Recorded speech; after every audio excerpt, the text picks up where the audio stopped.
നമസ്കാരം പ്രിയമുള്ളവരെ, നമ്മളുടെ സംസ്ഥാനത്ത് വിവിധ വെല്ലുവിളികൾ നേരിടുന്ന അമ്മമാർക്ക് കൈത്താങ്ങായിട്ട് പ്രതിമാസം 2000 രൂപ വീതം സർക്കാർ നൽകുന്ന ഒരു പദ്ധതിയുണ്ട്. ആ പദ്ധതിയുടെ വിശേഷങ്ങളാണ് ഈ വീഡിയോ വഴി അറിയിക്കുന്നത്. തീർച്ചയായിട്ടും നമ്മൾ അറിയുന്ന വ്യക്തികളിലേക്ക് ഈ അറിയിപ്പ് ഷെയർ ചെയ്തെത്തിക്കുക. ഒരുപാട് വ്യക്തികൾ ഈ രീതിയിൽ വിവിധ ക്ലേശങ്ങൾ നേരിടുന്നുണ്ട്. അങ്ങനെയുള്ള അമ്മമാർക്ക് ഒരു വലിയ സാമ്പത്തിക ധനസഹായം എന്ന രീതിയിലാണ് 2 വർഷ കാലയളവിലേക്ക് 2000 രൂപ വീതം നൽകുന്ന ഒരു സ്കീം പരിചയപ്പെടുത്തുന്നത്. മാതൃജ്യോതി എന്ന് പറയുന്ന സാമൂഹ്യ നീതി വകുപ്പ് നടപ്പിലാക്കുന്ന ഈ പദ്ധതിയുടെ വിശദാംശങ്ങൾ വീഡിയോയിലൂടെ പറയാം. അപ്പോൾ ഇതുപോലുള്ള വിവിധ അറിയിപ്പുകൾക്ക് ചാനൽ മറക്കാതെ സബ്സ്ക്രൈബ് ചെയ്യുക. വീഡിയോ എല്ലാവരിലേക്കും ഷെയർ ചെയ്ത് എത്തിക്കുക കൂടി വേണം. അപ്പോൾ ഈ ഒരു പദ്ധതിക്ക് വേണ്ടി 60% അതിനു മുകളിലും വിവിധ വെല്ലുവിളികൾ, ഏകദേശം 21ഓളം വരുന്ന വെല്ലുവിളികളാണ് സർക്കാർ ഇവിടെ ലിസ്റ്റിൽ ചേർത്തിട്ടുള്ളത്. ഈ വെല്ലുവിളികൾ തീർച്ചയായിട്ടും നമുക്ക് കാണാൻ സാധിക്കും.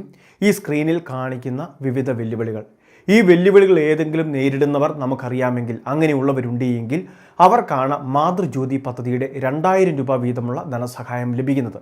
ഇത് ഒരു പ്രസവാനന്തരം കുഞ്ഞിനെ പരിപാലിക്കുന്നതിന് വേണ്ടിയുള്ള സഹായം എന്ന രീതിയിൽ വിതരണം ചെയ്യുന്ന ഒരു പദ്ധതി കൂടിയാണ്. പ്രസവാനന്തര ധനസഹായ പദ്ധതി എന്ന രീതിയിലാണ് ഈ സ്കീം നടപ്പിലാക്കുന്നത്. അതുമാത്രമല്ല, ഈ പദ്ധതിയിൽ 2 പേർക്കും, അതായത് ഭാര്യയ്ക്കും ഭർത്താവിനും ഇത്തരത്തിൽ വെല്ലുവിളികൾ ഉണ്ടെങ്കിൽ ഭർത്താവിന് 40% അതിന് മുകളിലായാൽ മതി, എങ്കിൽ പോലും അവർക്ക് മുൻഗണന നൽകിയും ആനുകൂല്യം വിതരണം ചെയ്യുന്നുണ്ട്. അതുമാത്രമല്ല, അപേക്ഷ വയ്ക്കുന്ന ഒരു സ്ത്രീക്ക് പരമാവധി 2 പ്രാവശ്യം ഈ സ്കീമിൻ്റെ ആനുകൂല്യം പ്രയോജനപ്പെടുത്തുന്നതിന് വേണ്ടി സാധിക്കും. ഒരു തവണ നമുക്കറിയാം പരമാവധി 2000 രൂപ വീതം 2 വർഷ കാലയളവ് എന്ന് പറയുമ്പോൾ 48,000 രൂപയോളമാണ് ലഭിക്കുക. ഇതേ രീതിയിൽ, സമാന രീതിയിൽ തന്നെ 2 പ്രാവശ്യം ഇത് ക്ലെയിം ചെയ്യുന്നതിനുള്ള അവസരവും സർക്കാർ ഒരുക്കി തരുന്നുണ്ട്. അതുമാത്രമല്ല, നമ്മളുടെ റേഷൻ കാർഡ് മുൻഗണനാ വിഭാഗത്തിലൊക്കെ ആണെങ്കിൽ കൃത്യമായിട്ട് ഈ സ്കീമിലേക്ക് നമുക്ക് മുൻഗണന, ബോണസ് മാർക്കുകളൊക്കെ നൽകി നമുക്ക് മുൻഗണന നൽകുന്നുണ്ട്.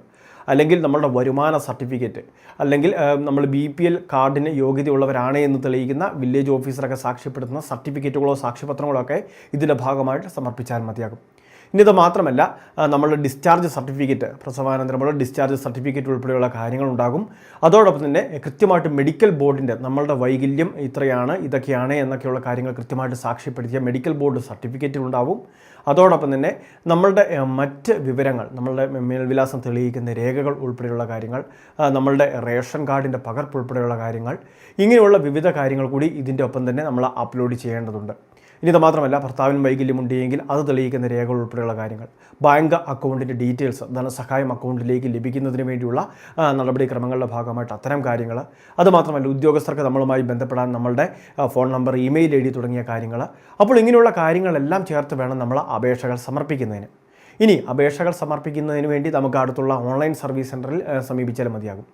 അക്ഷയ കേന്ദ്രങ്ങളിലോ കോമൺ സർവീസ് സെൻറ്ററിലെ ജനസേവാ കേന്ദ്രങ്ങളിലെല്ലാം സുനീതി എന്ന് പറയുന്ന സാമൂഹ്യനീതി വകുപ്പിൻ്റെ പോർട്ടൽ വഴി അപേക്ഷ സമർപ്പിക്കാനുള്ള സംവിധാനങ്ങൾ ഒരുക്കിയിട്ടുണ്ട്. ഇനി ഇത് മാത്രമല്ല, ഈ രീതിയിൽ നമ്മൾ അപേക്ഷ വയ്ക്കുമ്പോൾ ധനസഹായമായിട്ട് ഒരു മുടക്കവും കൂടാതെയാണ് 2 വർഷക്കാലത്തേക്ക് ധനസഹായം ലഭിക്കുന്നത്. കുഞ്ഞ് ജനിച്ച 6 മാസത്തിനകം അപേക്ഷകൾ വയ്ക്കുന്നതിന് വേണ്ടി കൂടി ശ്രദ്ധിക്കേണ്ടതാണ്.